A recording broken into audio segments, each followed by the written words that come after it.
Should you quit gluten? A few decades ago, you probably hadn't even heard of gluten. Now it's become so widely feared it may as well be plastered on one of those "wanted dead or alive" posters from the Wild West. Gluten's unpopularity may lead you to consider whether you might need to avoid this protein found in grains such as wheat, rye and barley.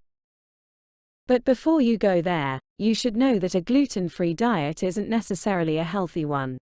In fact, skipping gluten could mean missing out on important nutrients you need for energy and good health. It isn't a ticket to weight loss, either, as many gluten-free foods are boosted with higher fat or sugar to make up for gluten's absence. The bottom line, you should only quit gluten if you absolutely have to. But how do you know? Disease or intolerance? Many people get confused between gluten intolerance and celiac disease. Let's get clear on the difference. For some people, gluten can cause unpleasant symptoms such as bloating, wind, belly pain and low energy. That's gluten intolerance or sensitivity. For those with celiac disease, eating gluten can have much more severe consequences. Celiac disease is an autoimmune condition where part of the bowel lining becomes inflamed when even the tiniest amount of gluten is consumed, stopping the nutrients from food being absorbed. That means people with celiac disease aren't only exhausted, but if they don't manage the condition, they could end up with issues such as osteoporosis, infertility and depression.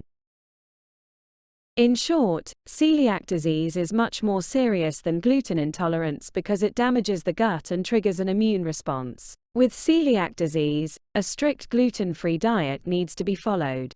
Non-celiac gluten sensitivity varies significantly person to person. Some people need to be as strict as a celiac diagnosis, and some people can tolerate a certain load of gluten. What should I do? If you suspect your body isn't handling gluten, talk to a GP or dietitian. Don't cut it out without getting tested for celiac first, as this will affect the test's accuracy. Any change in gastrointestinal function, such as diarrhea through to constipation, unexplained vomiting, abdominal pain or bloating, cramping, excess wind and extreme unexplained tiredness and low energy warrants investigation of celiac.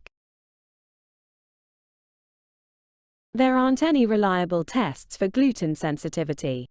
Usually, it's diagnosed by process of excluding gluten, but it's not a good idea to take a Lone Ranger approach. Instead, it's best to turn to a dietitian professional help.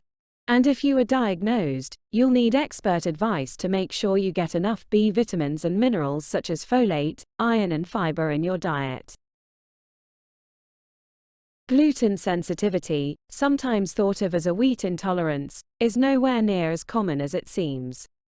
The majority of people who come to me suspecting an issue with wheat, through proper investigation discover they can tolerate it after all.